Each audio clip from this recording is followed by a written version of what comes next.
Bom, queridos, sejam bem-vindos em nome do Senhor Jesus. É uma alegria estar com vocês aqui nesse estudo exegético expositivo. Vamos fazer então a leitura, queridos. A leitura hoje está dos versículos 7 a 16, né? Aí no próximo estudo nosso, sexta-feira, nós estaremos encerrando então o capítulo 4 de Efésios. Vou fazer a leitura. Você tem a Bíblia aberta, vai acompanhar conosco aí. Bem? E a graça foi concedida a cada um de nós, segundo a proporção do dom de Cristo.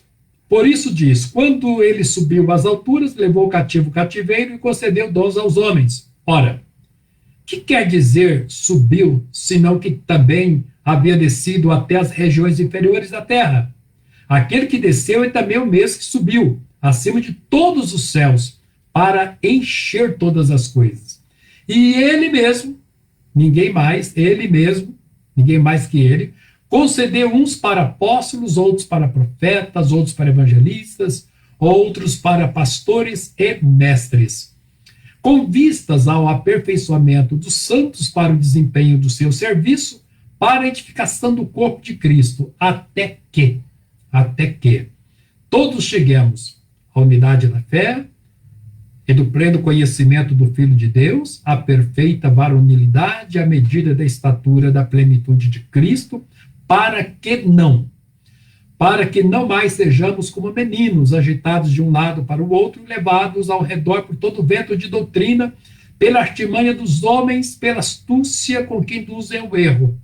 Mas, a grande diferença, seguindo a verdade em amor, cresçamos em tudo naquele que é a cabeça, Cristo, de quem todo o corpo, bem ajustado e consolidado pelo auxílio de toda junta, segundo a justa cooperação de cada parte, efetua o seu próprio aumento para a edificação de si mesmo em amor.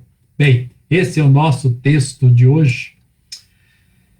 E a graça foi concedida a cada um de nós, ele mesmo concedeu uns para, outros para, até que, com o fim de que, até que, para que não. Né? São os conectivos que nós encontramos aqui nesse texto. Bom, queridos, então vamos lá.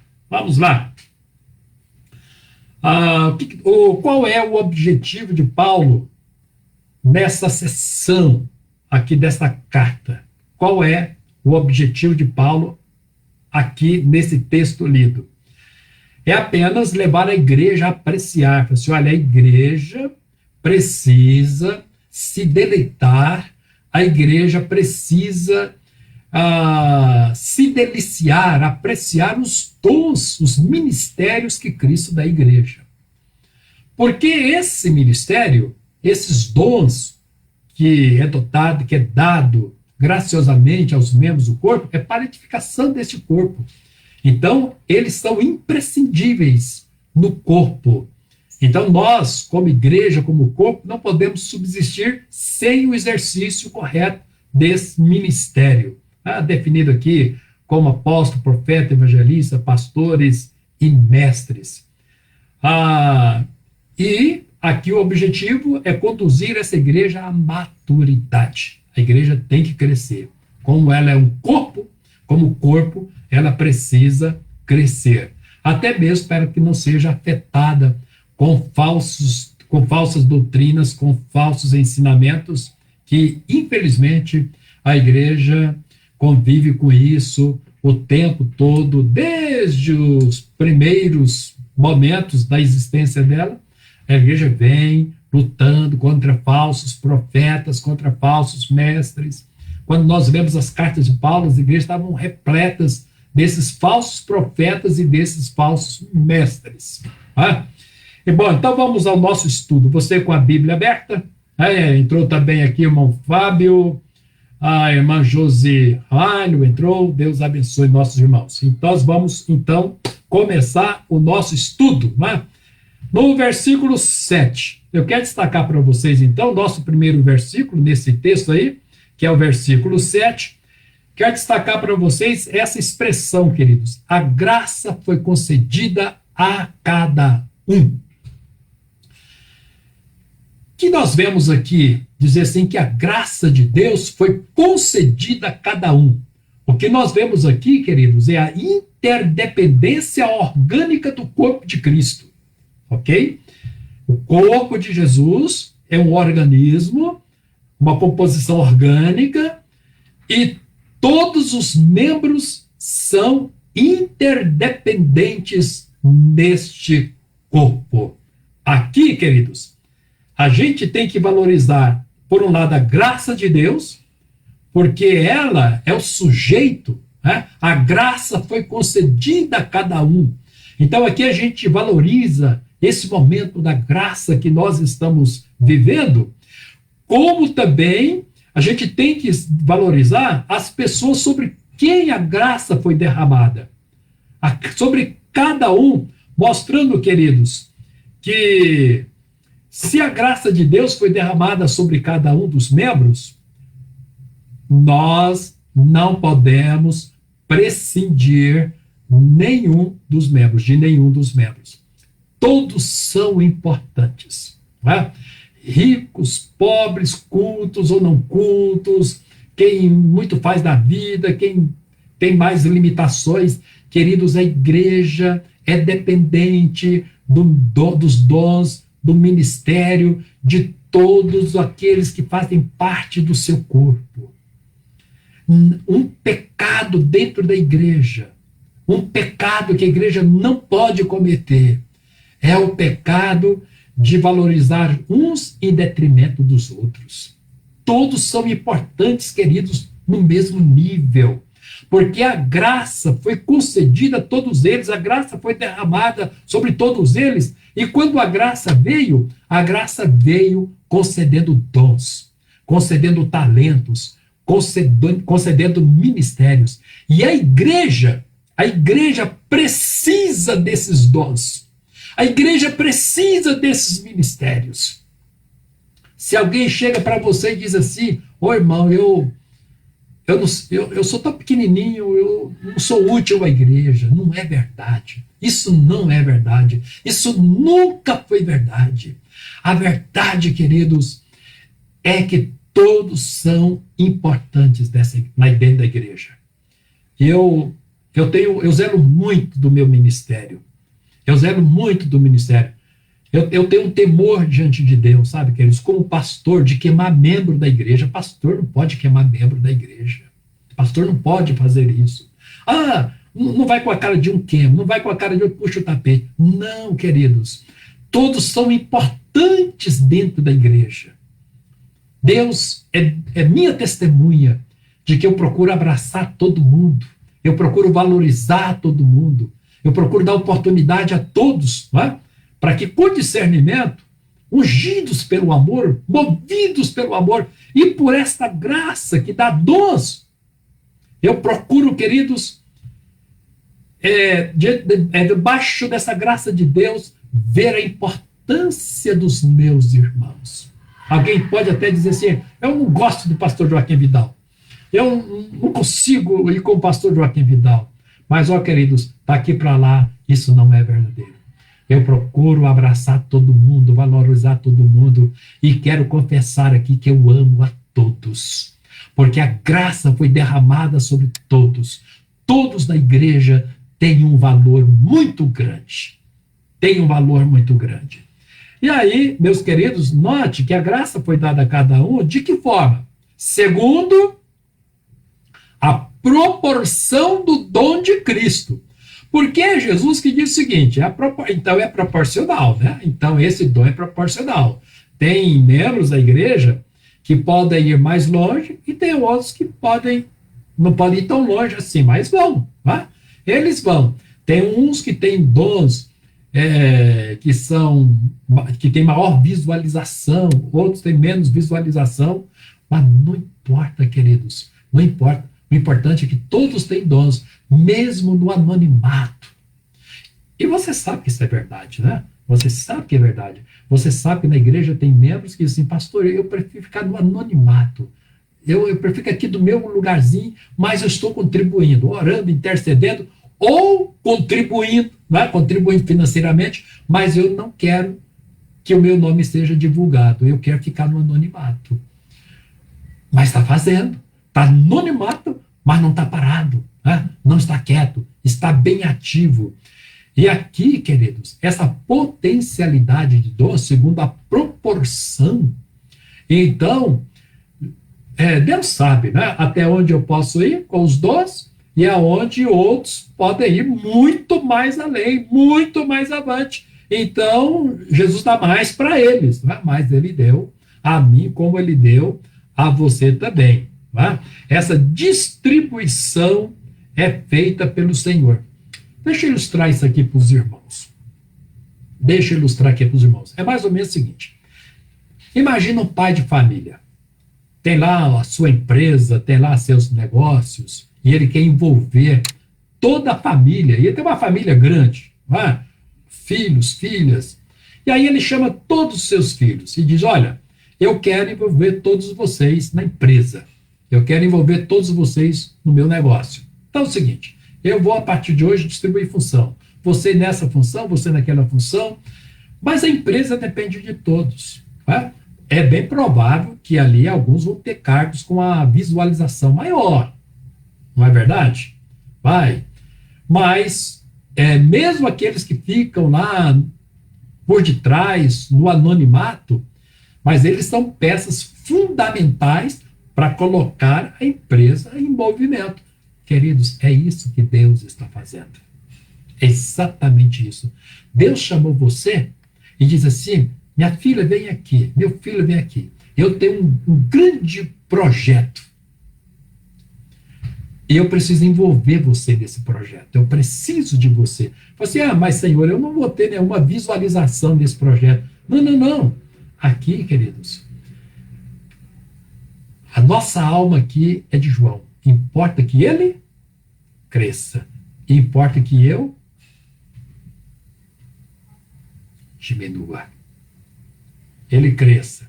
Então, se a gente estiver numa posição que dá maior visibilidade, seja humilde. Né? A glória é para ele. É como Jesus montado no jumentinho entrando na cidade de Jerusalém. A festa não era para o jumento, não. A festa não era. Os tapetes não eram para o jumento, as ramagens, as flores não eram para o alimento, os gritos bravos ali não eram para o jumento. Embora ele estivesse numa posição de destaque muito grande. Não é? Todos os aplausos, todas as atenções era para quem estava montado no jumento. Mas o jumento, ele estava cumprindo um papel importantíssimo. Não é? Tão importante que um profeta, 500 anos antes, falou desse jumento. Não é? Ele foi alvo de profecia. Como todos nós, queridos. Como membros do corpo de Cristo. Então, são os dois aspectos aqui que eu disse para os irmãos. Não é? Um é valorizar a graça de Deus e o outro valorizar todos aqueles sobre quem essa graça foi derramada. Amém? Você pode dizer glória a Deus, você pode dizer aleluia, e você está inserido nesse propósito de Deus. Essa graça foi derramada sobre você e esses dons foram derramados sobre você. Você pode aplaudir o Senhor Jesus, aleluia, glória a Deus. Vou te levar para o versículo 8. Versículo 8, queridos. Para entender esse versículo 8, aqui é um cântico de celebração. Né? Isso é um cântico de celebração. Para entender o versículo 8, a gente precisa entender o salmo lá, um dos salmos, o Salmo 68. Isto aqui está lá no Salmo 68. E a gente precisa entender o contexto do Salmo 68. Por isso diz, quando ele subiu às alturas, levou o cativo o cativeiro e concedeu dons aos homens. Está lá no versículo 18 do Salmo 68. Qual é o contexto, qual é a história do Salmo 68? O contexto histórico do Salmo 68 é Davi lutando contra os seus adversários e vencendo os seus adversários. Mas esse salmo, embora historicamente seja Davi, esse salmo retrata a soberania de Deus sobre os seus inimigos. Deus é soberano, Deus reina, Deus é majestoso, ele triunfa sobre todos os seus inimigos, sobre todos os seus adversários. Então, você vai ver a linguagem lá do Salmo 68. Tá? Na presença de Deus, a fumaça se dissipa, a cera derrete como se fosse colocada, exposta ao fogo, a terra treme, os céus choram, gotejam, lá está gotejando, o monte Sinai se abala, e aí mostrando assim que a presença de Deus é irresistível. Se o mundo inanimado não pode resistir à presença de Deus, imagina o ser humano, que é nada, diante da presença de Deus. Mas este salmo é messiânico. Vai falar o quê? Sobre a vitória de Jesus sobre o inferno. Consequentemente, está falando sobre a vitória da igreja sobre o inferno. Jesus desceu e desceu às partes mais baixas. Ele veio a esse mundo da forma mais humilde, mais simples, no útero de uma virgem, assumiu a forma humana, em tudo ele foi tentado, mas sem pecar.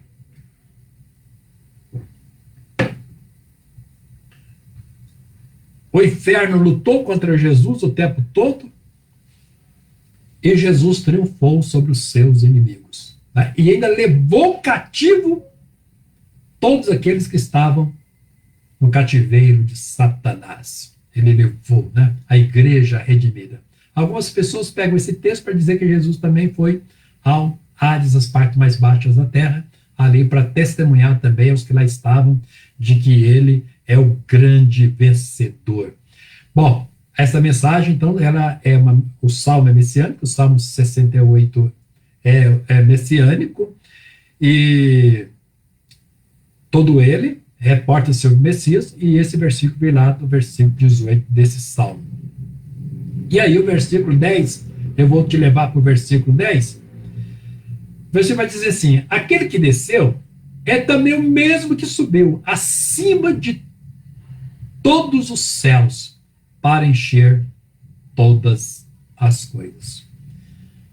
Isso aqui, queridos, é o clímax da soberania de Jesus. Quando nós invocamos o nome de Jesus, nós invocamos um nome qualquer. Por isso a gente não pode invocá-lo de uma forma qualquer. Não é? O que desceu, ele subiu acima de todos os céus para encher todas as coisas. Assim como Jesus enche a igreja, Jesus também enche os céus. Tudo foi feito por ele, através dele, para ele. A presença dele enche todas as coisas. Essa presença onipresente, né, está presente e dá sentido e significado a todas as coisas. Enche, dando significado a tudo isso. Se alguém se esvazia de Jesus, perde todo o sentido da vida. Por fim, queridos, está dizendo que ele subiu acima de todos os céus, e acima de todos os céus, ele é o juiz de todos. Né? Ele vai julgar, e aí é a parte mais complicada para o mundo ímpio e para essas forças espirituais malignas. Bom, vamos para o versículo 11, onde Jesus estabelece os ministérios, né? Ele mesmo concedeu. Queridos, ministério não é fruto de usurpação. Eu não me constituí pastor. Não me constituí pastor.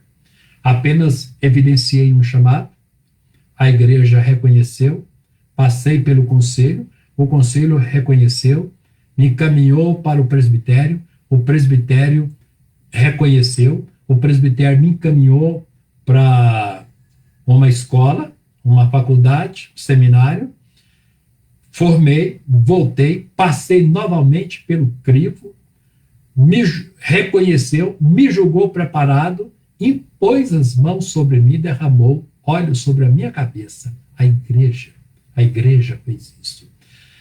A igreja é o veículo, a igreja é o instrumento de reconhecimento de ministérios. Mas aqui, ele mesmo quem deu. Ele mesmo quem deu. Então, nós precisamos valorizar muito os nossos dons. Você não pode olhar os seus dons com desdém, como se fosse pouca coisa. Ah, Jesus, tem gente com mais. Mas o que você tem foi dado por ele. Como eu preciso ter um carinho pelo meu ministério, um zelo pelo meu ministério, pelo dom que o Senhor me deu, cada um de nós, queridos, da mesma forma. Dons constituem nosso ministério, foi dado por ele. Ele é o agente, o Senhor é o agente. Não foi o homem que te chamou, não. Não foi homem na igreja que te chamou. Deus te colocou na igreja dele, no corpo vivo dele, e Deus te conheceu dons. A igreja que tem que reconhecer os dons que Deus te deu. E dizer que nós estamos juntos aí para que você exerça esses dons para a glória do nome do Senhor Jesus. O que Deus estava pedindo, queridos, antes, os textos antes? Deus estava pedindo unidade. Mas Deus não pede nada sem oferecer os recursos necessários. Então, esses ministérios aqui, eles são importantes para manter a unidade. A nossa coerção, a nossa coesão, juntos estamos aí para caminharmos unidos. Então, esses ministérios têm esta finalidade. A unidade da igreja caminha junta com a maturidade. A igreja precisa ser madura, não pode ser criança. E o que vai trazer maturidade para a igreja? O ministério. Qual foi a primeira dádiva que Deus deu à igreja? Deus deu 3 coisas para a igreja. Qual foi a primeira? A primeira foi Jesus. Jesus foi a grande dádiva de Deus para nós, não é? E aí formou a igreja. Qual foi a segunda grande dádiva de Deus para a igreja? O Espírito Santo. Ele é quem administra a igreja, ele é quem rege, ele é quem unge, ele é quem dirige, ele é quem sustenta. Qual foi a terceira dádiva de Deus para a igreja? Os ministérios. A primeira foi Jesus, a segunda grande dádiva de Deus para a igreja foi o Espírito Santo, não é? A igreja não vive sem ele. E a terceira grande dádiva, o grande presente de Deus para a igreja são os ministérios. E a igreja precisa deles. A igreja não pode viver sem eles. Bom, vamos dar uma olhadinha nesses ministérios aqui? Vamos dar uma olhadinha neles? O primeiro deles fala sobre apóstolo. Biblicamente, queridos, apóstolo... deixa eu só dar uma olhadinha aqui. Deixa eu dar um abraço aos meus irmãos aqui. Aí nós vamos para esse ministério. E aí Paulo vai fechar essa síncope, vai fechar essa sessão, né? A igreja, para amadurecer, ela precisa desses ministérios. Vamos lá, rapidamente, nesses ministérios. Primeiro, os apóstolos. Queridos, apóstolos. Quem era apóstolo? Apóstolo é aqueles que tiveram com Jesus, que viram Jesus, que receberam um chamado específico de Jesus para ser os fundadores da igreja. Nesse aspecto, o apostolado encerrou aí. Nesse aspecto, encerrou o apostolado aí. Apóstolos são apenas os 12 que estiveram com Jesus, foram testemunhas oculares de Jesus. Paulo, que foi o único que disse, olha, como abortivo, se na última hora eu tive uma visão de Cristo, Jesus apareceu a mim. Mas ele esteve com Jesus, não é? O Cristo ressurreto e glorificado. E foram chamados para serem os edificadores da igreja. Então, apostolado nesse sentido, só tem os 12, não tem mais.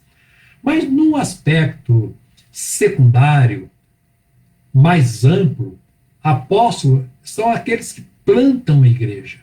São aqueles que vão à frente, assim, sabe como o trator faz para abrir uma estrada? Primeiro você precisa de um trator, né? ele vai derrubando árvores grandes, ele vai rolando pedras enormes, ele vai abrindo caminho, ele vai tirando tudo da frente, vai arrebentando tudo, ele vai dando passagem, né? Derrubando tudo, tirando todos os impedimentos da frente e dando passagem. Esse é o trabalho do apóstolo, esses plantadores de igreja. Nós conhecemos apóstolos hoje, esses que têm ministérios bem solidificados, coisas firmes. Não é vulgar, não. Não é dizer assim, qualquer um ali, eu fui ungido apóstolo. Quem te ungiu o apóstolo? Qual o seu currículo, o seu trabalho? Uma igrejinha desse tamanhozinho. Isso não é apostolado. Eu conheci um irmão que estava numa igreja, depois ele deu golpe na igreja e pegou a congregação para ele. E aí colocou lá, sede internacional da igreja, arranjou um nome para ela, sede internacional, e se intitulou como apóstolo. E rapidinho, 2, 3 anos depois, aquele trabalho fechou. Isso não é apostolado, entendeu? Apostolado, essas pessoas que têm esses ministérios bem solidificados, esses ministérios bem expressivos, eles estão fazendo um trabalho de um apostolado, são plantadores de uma igreja. Isso é um apostolado. No sentido do termo na Bíblia, são aqueles 12, mas eles têm esse sentido secundário também, mostrando pessoas que foram levantadas por Deus, receberam uma unção de Deus, fazem um trabalho, né? E são trabalhos bem próximos, trabalhos bonitos, inspiradores. São, por exemplo, pega a igreja presbiteriana renovada, a nossa igreja. Pastor Abel Amaral Camargo fez o trabalho de um apostolado. Né?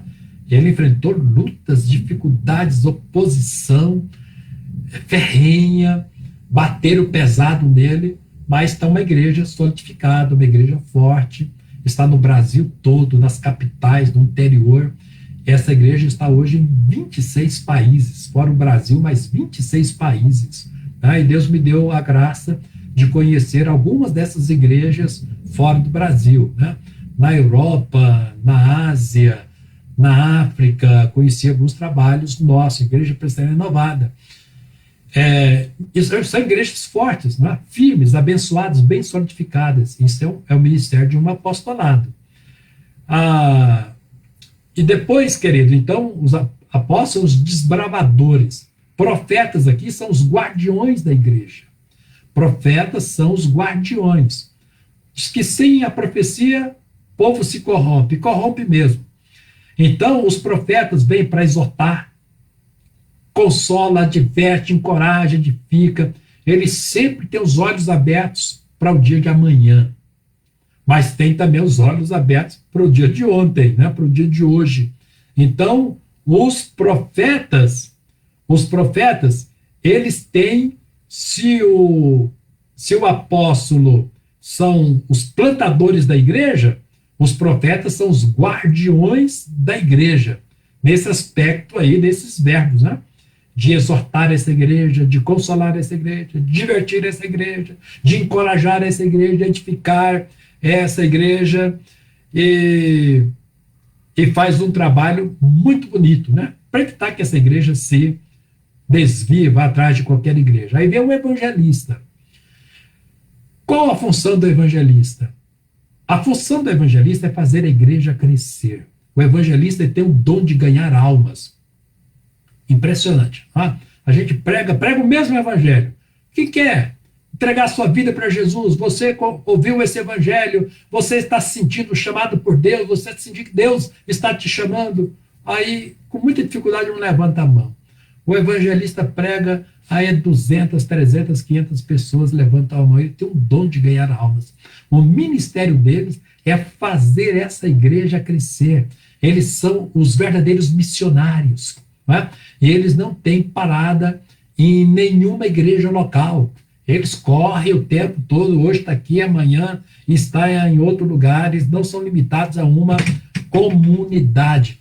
Então, a missão do evangelista é conduzir homens a Cristo Jesus. Nós conhecemos muitos desses evangelistas na história da igreja. Pertinho de nós temos o Moody, né? Que ganhador nato de almas era o Moody. E aí vem os pastores. Se o apóstolo é o plantador da igreja, o profeta é o guardião da igreja, o evangelista é o multiplicador da igreja, que faz a igreja crescer, o pastor é o alimentador do rebanho, é o protetor do rebanho. Pastor é aquele que é a missão dele, o prazer, a alma dele, é estar junto com o rebanho, é alimentar o rebanho, instruir o rebanho, dar pasto, dar comida para o rebanho, né? Dar o alimento para o rebanho. É uma figura tirada da vida pastoril de Israel. Né? Quem é o pastor de ovelha? Fica lá dia e noite com a ovelha, querido. É o dia todo olhando para a ovelha, vendo a ovelha comer capim. Depois vê a ovelha remoer à noite, o tempo todo, mas o pastor está ali atento. Né?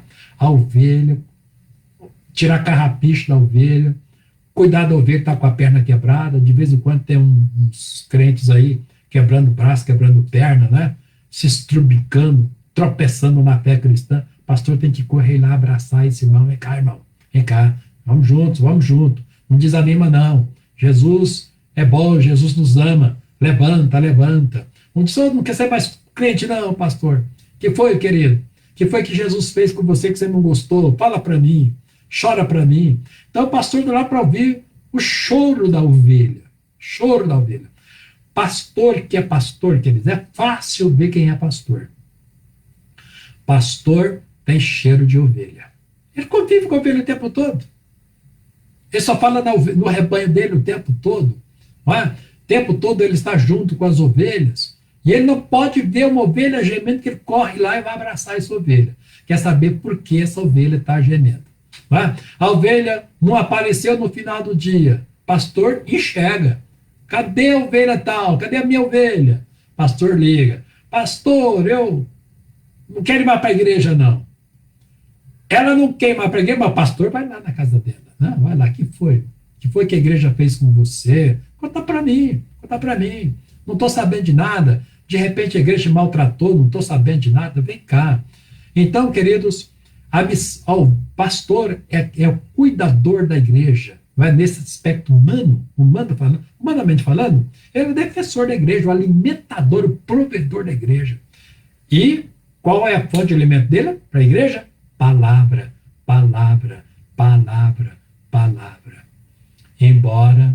Embora a palavra está saindo, né? Nosso meio.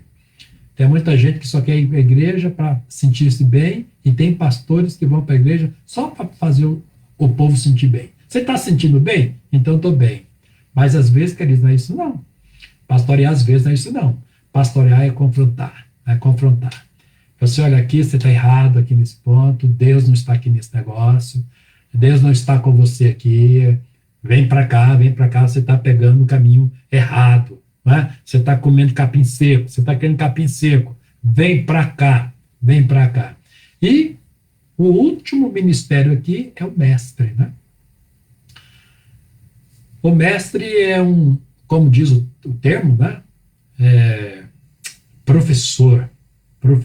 Aqui é a capacidade para ensinar. O pastor também ensina, né?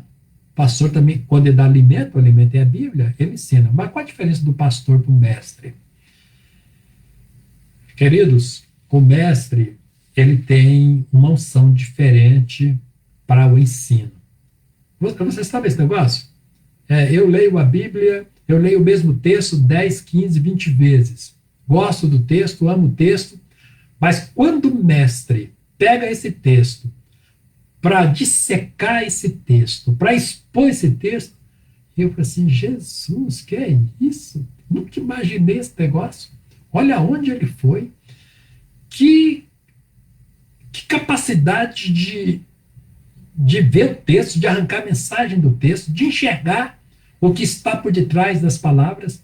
Isso aí, queridos, não é fruto de sabedoria humana, de intelecto humano. Isso aí é afinidade com o Espírito Santo que te leva dentro do texto. Esse é o mestre. Isso aí é o mestre. Tá? Esse é o ministério dele, de pegar esse texto e desossar esse texto Eu nunca imaginei isso, né? Que o texto fosse tão rico e estivesse dizendo tudo isso. Muito bem. E aí Paulo vai encerrar. Como que Paulo vai encerrar esse texto? Paulo vai encerrar esse texto com 3 conectivos. A fim de que? Até que, para que não. A fim de que, até que, para que não. Então, ele pega esses ministérios e vai dizer assim, olha, essa perícope de Paulo aqui vai ser encerrada com esses 3 conectivos, que fazem referência ao exercício de todos esses ministérios. A fim de que? A fim de que a igreja seja perfeita, alcance a estatura perfeita da varonilidade. Ou seja, que a igreja cresça, que a igreja amadureça, como corpo de Cristo Jesus. Ela tem que crescer. Queridos, o Espírito Santo move, a graça de Deus está presente. Jesus fez tudo que tinha que ser feito. A igreja não pode ficar estacionada. Não é? A igreja precisa amadurecer a cada dia. E quem é o modelo dessa varonilidade, dessa perfeição? Jesus. Jesus não é o cabeça? A igreja não é o corpo? Então a igreja tem que crescer tendo Jesus como modelo. Então, meus queridos, presta atenção nisso aqui. Presta atenção. Se eu quero avançar na fé cristã, eu não posso pregar modelos ruins dentro da igreja. Eu não sei se eu estou agredindo, se eu estou sendo agressivo, pesado, se eu falar assim, você tem os modelos podres dentro da igreja. Então não serve para você. Não serve para mim. Entendeu? Porque se nós quisermos crescer, se nós quisermos avançar para a maturidade, o modelo é Jesus. Então todos aqueles da igreja que procuram imitar a Cristo, refletir-se em Cristo, espelhar-se em Cristo, esses aí são modelos maravilhosos para você e para mim, para todos nós. Isso é a fim de quê? Essa é a primeira. A segunda, até que. Até que mostra o quê? A linha de chegada. Assim como os atletas, né? Você tem que correr, até que você chegue. Se não chegar em primeiro, tenta ser o segundo. Se não conseguir o segundo, tenta ser o terceiro. Corra, até que você chegue. Ou de repente, até que você pegue aí a sua taça, levante a sua taça. Então, quer dizer, a ideia aqui é essa. É até que. Não pode parar no meio do caminho. Eu fui crente muito tempo. Mas está aí hoje. Não é? Como é que você está hoje? Como é que está a sua fé? Como a gente pode te avaliar hoje? Como você mesmo se autoavalia hoje? É até que. Não podemos parar. Não podemos desistir. Aí nós vamos. E esse até que aponta muito para a unidade. E aí tem o último conectivo, que é para que não. Para que não. Não o quê? Para que eu não seja criança, não seja menino. Criança não tem discernimento de nada. Criança quer uma coisa agora, hoje, depois quer outra, amanhã quer outra. Cada dia uma criança quer uma coisa diferente. A criança não tem um alvo definido, um propósito definido. Então, queridos, esses ministérios, ele tem esse valor para impedir de que a gente seja criança. Hoje quer, amanhã não quer. Hoje quer uma coisa, amanhã quer outra. E depois não quer nada. Então, esses ministérios têm a função de tirar você desse estágio de criança, pessoa imatura. Qualquer vento leva, qualquer coisinha leva, é comprado por qualquer coisa. Não. Sua eternidade com Deus é diferente, é intocável. E esses ministérios estão aqui para te dar todo esse suporte, tá? Te proteger contra esses ventos doutrinários. Você já viu quanta idiotice nessas redes sociais? Quanta coisa nessa rede social. Dia tal, não pode abrir a porta da sua casa. Dia tal, às não vai ter luz, luz não vai acender. Dia tal, você vai ligar o carro não vai funcionar. Que é isso, cara? Que é isso? Isso é ministério da igreja. Tá? Ministério da igreja é outra coisa. E aí, irmãos, para fechar nosso estudo, versículo 12 vai dizer: aperfeiçoar os santos no serviço deles. Tá? Pastor, eu preciso de treinamento. Ótimo, maravilha, a igreja está aqui para treinar você, te aperfeiçoar. E ninguém vai chegar à maturidade sozinho, né? E alguém precisa te ajudar. Quanto tempo você vai precisar para amadurecer? Tem uns que já tem 40 anos, nunca amadureceram. Vamos amadurecer, né? Vamos amadurecer. Os ministérios estão aqui para fazer a gente amadurecer. Tem tempo também, não é? Tem limite de tempo também. 40, 50 anos eu não amadureço? Edificar o corpo de Cristo, no versículo 12. Novamente, essa analogia do corpo é importante. Construir a unidade de todos, versículo 13. Conduzir ao conhecimento de Jesus e ajudar a igreja a amadurecer-se, porque a igreja, queridos, ela precisa ser conhecida como de igreja de crentes fortes e não crentes que qualquer profetada em cima deles, eles se rendem. Tá? Não, tem que ter discernimento. Tem. Eu conheço a Bíblia, isso aqui não passa no crivo da Bíblia. Não passa.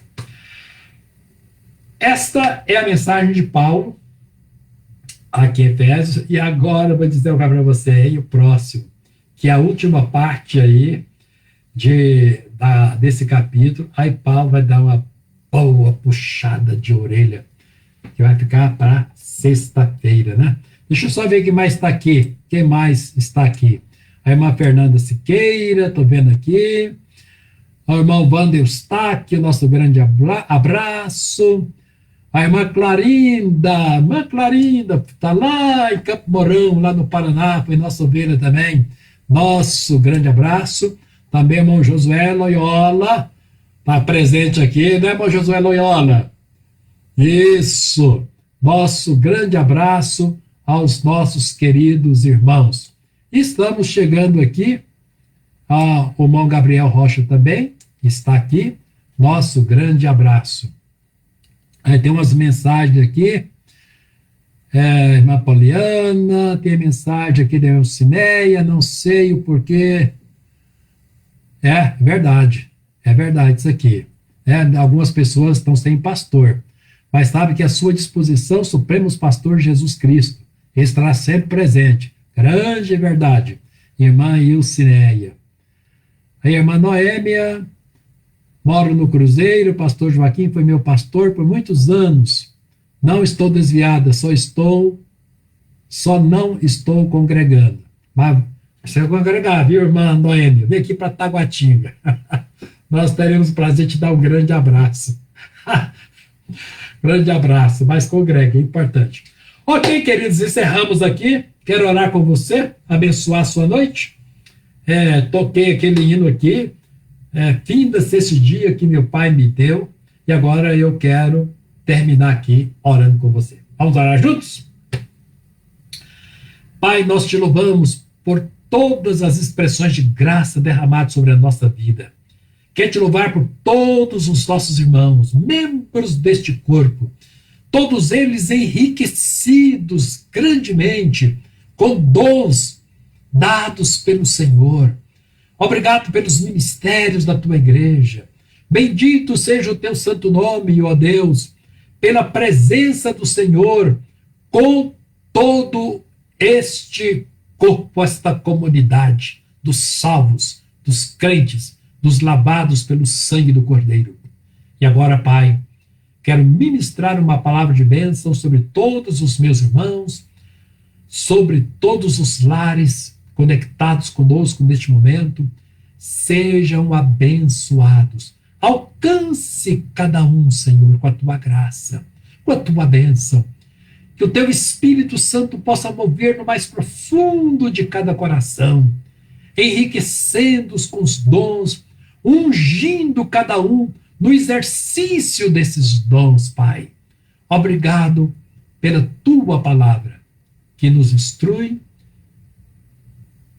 que nos orienta, que nos abençoa, que nos edifica. Abençoamos a noite dos teus servos, no nome precioso de Jesus. Queridos, que o amor imensurável do nosso Deus, que a graça do nosso Senhor Jesus Cristo e a comunhão do Espírito Santo seja com todos vocês, agora e sempre, e guardem vocês, não é? De todo mal. Nosso grande abraço, nosso carinho a todos vocês, em nome de Jesus. Encerramos aqui a nossa transmissão. Fiquem com Deus.